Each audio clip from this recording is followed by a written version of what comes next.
Hello, నేను మీ CS రావు. ఇల్లు కాలి ఒకడు ఏడుస్తుంటే ఇంకొకడు వచ్చి చుట్టకు నిప్పడిగాడంట. ఇది పెద్దల సామెత.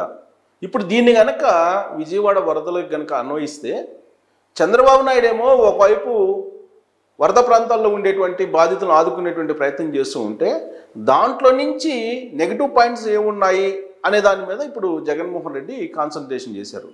ఆయన సొంత పత్రిక, సొంత మీడియా, అలాగే రాధాకృష్ణ గారి భాషలో చెప్పాలంటే కూలి మీడియా, వీటన్నిటిలో నెగిటివ్ పాయింట్స్ ఏమున్నాయి వరద బాధితులను ఆదుకునేటువంటి విషయంలో వాటిని తీసి హైలైట్ చేయడంతో పాటు కంప్లీట్గా రాజకీయపరమైనటువంటి కోణం నుంచే ఈ మొత్తం సంఘటనని చూడడం అనేది దురదృష్టకరం, బాధాకరం కూడా. ఎందుకంటే గుంటూరు కృష్ణా ప్రాంతంలో జరిగినటువంటి విపత్తు ఏదైతే ఉందో దాన్ని జాతీయ విపత్తు కింద గుర్తించాలని చంద్రబాబు నాయుడు కేంద్ర ప్రభుత్వాన్ని కోరారు. అంటే ఏ స్థాయిలో అక్కడ నష్టం జరిగి ఉంటుంది అనేది ప్రత్యేకంగా చెప్పవసరం లేదు. అయితే వీలున్నంత వరకు ప్రాణ నష్టం జరగకుండా, ఆస్తి నష్టం జరిగినా ప్రాణ నష్టం జరగకుండా జాగ్రత్తలు తీసుకోవాలి అనేది చంద్రబాబు నాయుడు యొక్క తాపత్రయం, తపన కూడా. అందుకే మరణాలను తగ్గించేటువంటి ప్రయత్నం ఆయన చేశారు. రాత్రి పగలు పనిచేశారు. ఆయన మరణాలను తగ్గించారు కూడా. కానీ ఆ మరణాలను కూడా దాచిపెడుతున్నారు అనేది ఇప్పుడు జగన్మోహన్ రెడ్డి మీడియాలో, జగన్మోహన్ రెడ్డి నోట వస్తున్నటువంటి ఆరోపణలు. సాధారణంగా వైఎస్ఆర్ కాంగ్రెస్ పార్టీ అనగానే శవాల మీద పుట్టినటువంటి పార్టీ అనేది తెలుగుదేశం పార్టీ యొక్క అభిప్రాయం. రాజశేఖర రెడ్డి చనిపోయిన తర్వాత ఆయన శవం మీద నుంచి ఆవిర్భవించినటువంటి పార్టీగా చెప్తూ ఉంటారు. అంతేకాదు, రాజశేఖర రెడ్డి హెలికాప్టర్ ప్రమాదంలో చనిపోయిన కారణంగా ఆయన మరణాన్ని తట్టుకోలేక గుండె పగిలి చనిపోయారు అంటూ ఆ రోజున ఉమ్మడి ఆంధ్రప్రదేశ్లో సహజ మరణాలను కూడా ఆ ఖాతాలో వేసుకున్నారు అనేది నేను చెప్పడం కాదు. బొత్స సత్యనారాయణ అప్పట్లో కాంగ్రెస్ పార్టీలో ఉన్నారు, సీనియర్ పొలిటీషియన్, మాజీ పిసిసి అధ్యక్షుడు. ఆయన అసెంబ్లీ వేదికగా, అసెంబ్లీ బయట చెప్పినటువంటి మాటలు. అంటే సహజ మరణాలను కూడా రాజశేఖర రెడ్డి మరణాన్ని తట్టుకోలేక గుండె పగిలి చనిపోయారు అనేటువంటి ఒక లిస్టును తయారు చేసి ఓదార్పు యాత్ర పెట్టి రాజకీయ అరంగేట్రం జగన్మోహన్ రెడ్డి చేశారు.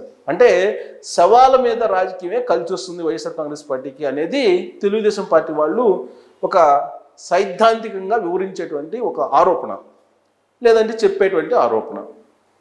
ఇప్పుడు విజయవాడ అలాగే కృష్ణా జిల్లాలో వచ్చినటువంటి వరదను రకరకాల కోణాల నుంచి తిప్పుతూ శవాల వద్దకి తీసుకొచ్చింది వైఎస్ఆర్ కాంగ్రెస్ పార్టీ. ఇప్పుడు అక్కడ మరణించినటువంటి వాళ్ళ సంఖ్యను దాచిపెడుతున్నాడు చంద్రబాబు నాయుడు అనేది జగన్మోహన్ రెడ్డి, అలాగే జగన్మోహన్ రెడ్డి పత్రిక, భారతిరెడ్డి నడిపేటువంటి పత్రిక అనుమానిస్తూ ఉంది. అంతేకాదు, శవాగారాల దగ్గర మనుషుల్ని పెట్టారు కొంతమందిని. ఆ మనుషులు శవాలు ఎన్ని వస్తున్నాయో లెక్కించడమే వాళ్ళ యొక్క విధి అనేటువంటిది కూడా ఇప్పుడు తెలుగుదేశం పార్టీ వాళ్ళు అనుమానిస్తూ ఉన్నారు వైఎస్ఆర్ కాంగ్రెస్ పార్టీ వాళ్ళ మీద. సో శవాగారానికి ఎన్ని శవాలు వచ్చాయి, మరణించిన సంఖ్య ఎంత, మరణాల సంఖ్య ఎంత, మధ్యలో మిస్ అవుతున్న శవాలను దాచిపెడుతున్నారు. ఆ శవాలు ఏమైపోయాయి అనేది ఇప్పుడు జగన్మోహన్ రెడ్డి తీసుకున్నటువంటి లాజిక్. అంటే శవాలు అసలు ఎన్ని అనే దాని మీదనే ఇప్పుడు కాన్సన్ట్రేషన్ చేసింది వైఎస్ఆర్ కాంగ్రెస్ పార్టీ, జగన్మోహన్ రెడ్డి. అందుకే ఆ పార్టీ శవాలు ఎక్కడుంటే అక్కడికి వెళ్ళి రాజకీయం చేస్తుంది ఆ పార్టీకి సంబంధించినటువంటి వాళ్ళు, అలాగే ఆ పార్టీకి సంబంధించినటువంటి సిద్ధాంతం కూడా అదే అనేది తెలుగుదేశం పార్టీ, జనసేన తరచూ చెప్పేటువంటి మాట. వాస్తవంగా ఇప్పుడు జరిగినటువంటి విపత్తు నుంచి ప్రజల్ని సురక్షితంగా బయట వేయడానికి, వాళ్ళ ఆస్తులను కాపాడటానికి, వాళ్ళ ప్రాణాలను కాపాడటానికి పార్టీలకు అతీతంగా పనిచేయాలి. ఆ తర్వాత విమర్శలు చేసుకోవచ్చు. విమర్శలు చేసుకోవడానికి చాలా టైం ఉంది. కానీ ఇప్పుడు జగన్మోహన్ రెడ్డి తాపత్రయం ఏంటంటే ఇమీడియట్గా మళ్ళీ ముఖ్యమంత్రి అయిపోవాలి. ఇప్పుడు రాష్ట్రంలో రాష్ట్రపతి పాలన పెట్టాలి, లా అండ్ ఆర్డర్ లేదు, రూల్ ఆఫ్ లా లేదు, రాష్ట్రపతి పాలన పెట్టాలి. ఇది ఢిల్లీ వెళ్ళి చంద్రబాబు నాయుడు ముఖ్యమంత్రి అయిన రెండో రోజే ఆయన చేసినటువంటి నినాదం ఢిల్లీలో. ఆ తర్వాత ఆంధ్రప్రదేశ్లో జరిగినటువంటి మర్డర్ల సంఖ్యను 36గా మార్చేశారు. అఫీషియల్గా రాజకీయపరమైన మర్డర్లు 5, 6 జరిగాయి అనేది హోంశాఖ మంత్రి అనిత చెప్తున్నారు. కానీ 36 మర్డర్లు జరిగాయి అని చెప్తూ ఉన్నారు ఆయన. దాంట్లో వాస్తవం లేదు అనేది తెలుసు. ఆ వాస్తవం లేదు అన్నప్పుడు ప్రభుత్వం కనుక జగన్మోహన్ రెడ్డి మీద కేసు పెట్టినట్టయితే ఆ రోజే నిరాధారమైన ఆరోపణలు చేశారని చెప్పి ఇవాళ వరద సందర్భంగా మళ్ళీ ఈ సవాల రాజకీయం జరిగేది కాదు. కానీ చంద్రబాబు నాయుడు ప్రభుత్వం ఉదాసీనంగా వ్యవహరించబట్టి ఇప్పుడు కృష్ణా గుంటూరు వరదల్లో చనిపోయినటువంటి వాళ్ళ సంఖ్యను వైఎస్ఆర్ కాంగ్రెస్ పార్టీ జగన్మోహన్ రెడ్డి లెక్కేస్తున్నారు. లెక్కేసి వాళ్ళే అనౌన్స్ చేస్తున్నారు ఎంతమంది చనిపోయారు, కానీ ప్రభుత్వం దాచిపెడుతుంది మరణాలను కూడా అనేటువంటి విషయాన్ని. ఇక జగన్మోహన్ రెడ్డి వరదలు వచ్చిన తర్వాత 50 గంటలు అంటే సుమారు 2 రోజుల తర్వాత ఆయన వచ్చారు. వచ్చి సింగనగర్కి నింపాదిగా వెళ్ళారు. సెప్టెంబర్ 2వ తారీఖున బెంగళూరు నుంచి ఆయన వచ్చి ఇడుపులపై వెళ్ళి రాజశేఖర రెడ్డి వర్ధంతి కార్యక్రమాన్ని ముగించుకొని అక్కడ నివాళులు అర్పించి ఇడుపులపాయలో విజయవాడ వచ్చారు. తాడేపల్లిలో సేద తీరారు. ఆ తర్వాత 3 గంటల తర్వాత అంటే ఆఫ్టర్నూన్ ఆల్మోస్ట్ 4 గంటలు ఆ ప్రాంతంలో సింగనగర్ వెళ్ళారు. సింగనగర్ వెళ్ళి అక్కడ నిరాశ్రయులైనటువంటి వాళ్ళని, వరదల్లో చిక్కుకున్నటువంటి వాళ్ళని పరామర్శించేటువంటి ప్రయత్నం చేస్తూ నీళ్ళల్లో ఆయన దిగారు. మోకాళ్ళ లోతు నీళ్ళలో దిగి పరామర్శించడానికి వాళ్ళ దగ్గరికి వెళ్ళి ఎవరు రావట్లేదా, మీకు ఎవరు సహాయం అందించట్లేదా, ఇంతకంటే దారుణమైన ప్రభుత్వం ఉందా అని చెప్పి ఈయనే మాట్లాడారు. దాంతో అక్కడ ఉన్నటువంటి నిరాశ్రయులు తిరగబడ్డారు. ఇంత లోతులు 4 అడుగుల లోతులో నీళ్లు ప్రవహిస్తూ ఉన్నాయి. ఇంత ప్రవహిస్తున్నటువంటి నీళ్ళల్లో వాళ్ళు వచ్చి సహాయం కొన్ని చేస్తూ ఉన్నారు. అందరికీ అందలేదు, అందజేసే ప్రయత్నం చేస్తున్నారు. మీరు వచ్చి ఇప్పుడు ఇంకా అందలేదంటే ఎలా అండి అని చెప్పి రివర్స్ వాయిస్ వినిపించారు. దాంతో అక్కడి నుంచి ఆయన సర్దుకునేటువంటి ప్రయత్నం చేసి 4 ఫోటోలు తీయించుకొని అలాగే పిచ్చి నవ్వులు నవ్వి వెళ్ళిపోయారు అనేది తెలుగుదేశం పార్టీ చెప్తోంది. కానీ జగన్మోహన్ రెడ్డి ఏం చెప్తున్నారంటే వరద వచ్చిన తర్వాత చంద్రబాబు నాయుడు ఫోటోషూట్కి వెళ్ళాడు. ఆ ఫోటోషూట్ అయిపోగానే మళ్ళా వెనక్కి తిరిగారు అనేది జగన్మోహన్ రెడ్డి చేసినటువంటి ఆరోపణ చంద్రబాబు నాయుడు గురించి. వాస్తవంగా చంద్రబాబు నాయుడు ఏమో నిద్రాహారాలు మాని రాత్రి పగలని లేకుండా ఆయనేమో ప్రజల మధ్యలో ఉంటున్నారు, వరద ప్రాంతాల్లో ఉంటున్నారు, అక్కడ సహాయ చర్యలను పర్యవేక్షిస్తూ ఉన్నారు. డ్రోన్స్ ద్వారా నిత్యావసర సరుకులతో పాటు ఎవరైతే నిరాశ్రయాలు ఉన్నారో వాళ్ళకి కనీస అవసరాలు తీర్చేటువంటి ప్రయత్నం ఆయన చేస్తూ ఉన్నారు. ఆయన ఎక్కడ కూడా ఫోటోషూట్కో లేదంటే మీడియా ప్రచారానికో వెళ్ళలేదు.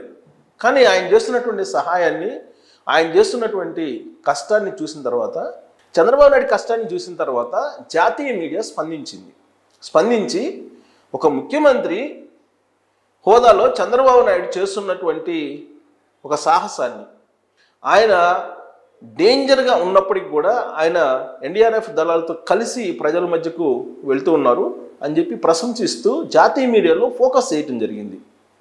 చంద్రబాబు నాయుడు చేస్తున్న సహాయాన్ని ప్రశంసలతో ముంచెత్తకుండా ఉండలేకపోయింది. ఇలాంటి పరిస్థితుల్లో జగన్మోహన్ రెడ్డి మీడియాకు సంబంధించినటువంటి పత్రికలు, సానుకూల మీడియా చేస్తున్నటువంటిది ఏంటి అని అంటే ఆయన సొంత పత్రికలు రాసినటువంటి ఒక ఆర్టికల్ను మనం గమనిస్తే జగన్మోహన్ రెడ్డి ఈ విపత్తును ఏ కోణం నుంచి తీసుకెళ్తున్నారు, ఏ కోణం నుంచి తీసుకెళ్లాలనుకుంటున్నారు అనేది మనకి స్పష్టంగా అర్థమవుతుంది. అది ఏంటంటే ఒకసారి చూడొచ్చు మనకు. సో జగన్ ఆపన్న హస్తం, బాబు ప్రచార హస్తం. సో జగన్మోహన్ రెడ్డి ఏమో ఆపన్న హస్తాన్ని అందిస్తున్నాడు, బాబు మాత్రం ప్రచారం కోసం దీన్ని ఉపయోగించుకుంటున్నాడు అని చెప్పి వాళ్ళ పత్రికలో రాసినటువంటి ఒక కథనం. వరద బాధితులను ఆదుకోవడంలో 2 నేతలు తీరిది. సో 2 నేతలను కంపేర్ చేసి వాళ్ళు రాశారనమాట. ఇది ఆయనేమో జగన్మోహన్ రెడ్డి ఏమో అసలు గతంలో 2022 జూలైలో వచ్చిన వరదలపై అధికారులతో సమీక్షిస్తూ అప్పుడు జగన్మోహన్ రెడ్డి తాడేపల్లి ప్యాలెస్లో ఉన్నాడనమాట. ఇక్కడేమో ఈయన వీధుల్లో తిరుగుతూ ఎన్డీఆర్ఎఫ్ సిబ్బందితో ఆయన 4 అడుగుల లోతు నీళ్ళలో వెళ్తుంటే ఆయనేమో సమీక్షిస్తున్నాడు, ఈయనేమో ఫోటోషూట్కి వెళ్ళాడని చెప్పి రాతలు రాస్తారు. నిబద్ధతతో ఎలాంటి ఆర్భాటం లేకుండా తాడేపల్లి ప్యాలెస్ నుంచి ఎలాంటి విపత్తు జరగకుండా ఉన్నాడని దాన్ని పొగుడుతూ రాశారు ఆయన. బాధితులను గాలికి వదిలేసి మీడియా పిచ్చిలో చంద్రబాబు నాయుడు హడావుడి. అప్పట్లో తక్షణ సహాయం కింద నగదు, నిత్యావసరాలు, ఆగమేఘాల మీద పంపిణీ, పునరావాస కేంద్రాల ఆహారం, తాగునీరు, వైద్య సదుపాయాలు కల్పన. ఇప్పుడు బుడమేర బీభత్సం సృష్టించి 72 గంటలైనా బాధితులకు అందని సహాయం, తాగేందుకు గుక్కడి నీళ్లు కరువు. ఇది వాళ్ళు దాన్ని బేస్ చేసుకొని ఈ మొత్తం రాశారు. వాళ్ళ ఉద్దేశం ఏంటంటే ఆ రోజు జగన్మోహన్ రెడ్డి ఇల్లు దాటకుండా అన్నీ చేశాడు, ఈయన వెళ్ళి బాధితులను పరామర్శిస్తున్నాడు. ఏది కరెక్ట్ అనేది వాళ్ళ ఉద్దేశం. సో వైఎస్ఆర్సీపీ ప్రభుత్వ హయాంలో తిరుపతి జిల్లాలో 2019-2020లో 1604 మంది రైతులకు సంబంధించి 653 ఎకరాల పంట నష్టపోతే 90 లక్షల రూపాయల పరిహారం ఇచ్చారని చెప్తున్నాడు.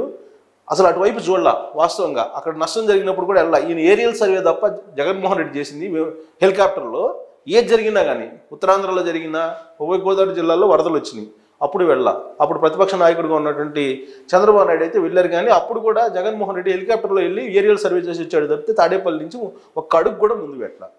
ఇక 2020-21లో 8,441 మంది రైతులకు సంబంధించి 4,084 ఎకరాల పంటలు కోల్పోయారు, 6 కోట్ల పరిహారం చెల్లించారని చెప్పేస్తున్నారు. 2021-22లో వరదల కారణంగా రైతులు 4,000 మంది పైగా ఇదైతే దాంట్లో 2 కోట్లు ఇచ్చారని చెప్తున్నారు. 2022 దాంట్లో నష్టపరిహారం 72 లక్షలు ఇచ్చారని చెప్తున్నారు. ఇక జగన్ సమర్థతకు ఈ ఉదంతాలే నిదర్శనం అని చెప్పి ఒక లిస్ట్ అవుట్ చేశారు ఆయన. సో అంబేద్కర్ కోనసీమ జిల్లాలో జరిగిన దానికి అప్పట్లో ఇవన్నీ కూడా ఎప్పుడు ఏం జరిగినా అల్లూరి సీతారామరాజు జిల్లాలో నియోజకవర్గంలో పోలవరం నిర్వసన వరదలు వచ్చినప్పుడు ఎప్పుడు ఏది జరిగినా తాడేపల్లి నుంచి ఒక అడుగు కూడా ముందుకు పెట్టకుండా జగన్మోహన్ రెడ్డి మొత్తం సమీక్షించాడు. అదే కరెక్ట్ అనేటువంటి యాంగిల్లో సాక్షి మీడియా రాసిందనమాట. సో కాదు బుడమేరుకు సంబంధించి ప్రచారం కూడా చేస్తున్నారు. దాన్ని బుడమేరుకు సంబంధించి బుడమేరుకి అలాగే కృష్ణానదికి మధ్య తేడా కూడా తెలియట్లా జగన్మోహన్ రెడ్డికి. సో దాదేమో బుడమేరు అనేది ఒకసారి నది అంటారు, ఒకసారి ఏమో అది లాకులు తీయాలంటారు, ఒకసారి ఏమో గడ్డిపడింది అంటారు, రకరకాలు చెప్తున్నారు. అంటే కృష్ణా నదికి బుడమేరుకి తెలీదు. బుడమేరు అనేది ఒక వాగు, ఒక కాలువ. కృష్ణా అనేది ఒక నది, జీవనది, అది ప్రవహిస్తూ ఉంటుంది. సరే ఇది మాత్రం బుడమేరు అనేది ఒక వాగు. సరే దానికి కారణాలు అనేకం ఉన్నాయి రావడానికి. ఆ కారణాలు ఏంటంటే వైఎస్ఆర్ కాంగ్రెస్ పార్టీ హయాంలో ఆక్రమణలు జరిగాయి బుడమేరు పరిధిలో. బుడమేరు నుంచి కొల్లేరుకి కాలువ పైన వాటర్ సహజంగా ఏంటంటే మన పొలాల్లో వాటర్ వచ్చినప్పుడు కాలువల కింద వస్తుంటాయి. ఆ మొత్తం బుడమేరులోకి వచ్చి బుడమేరు నుంచి కొల్లేరు దాకా ప్రవహించాలి. ఆ ప్రవాహానికి అడ్డుపడుతూ ఆక్రమణలు జరిగాయి. ఆక్రమణలు వైఎస్ఆర్ కాంగ్రెస్ పార్టీ హయాంలో జరిగాయి అనేదాన్ని చాలా నిదర్శనాలు ఉన్నాయి. దాన్ని కూడా బయటపెట్టే ప్రయత్నం చేస్తాం మరో వీడియోలో. ఇప్పుడైతే జగన్మోహన్ రెడ్డి మీడియాలో, సొంత మీడియాలో ఆయన రాస్తున్నటువంటి రాతలు ఏవైతే ఉన్నాయో అవి నిజమా అబద్ధమా అనే దాని మీద మీరు కూడా కామెంట్ రూపంలో ట్రోల్స్ చేయొచ్చు. Thank you very much.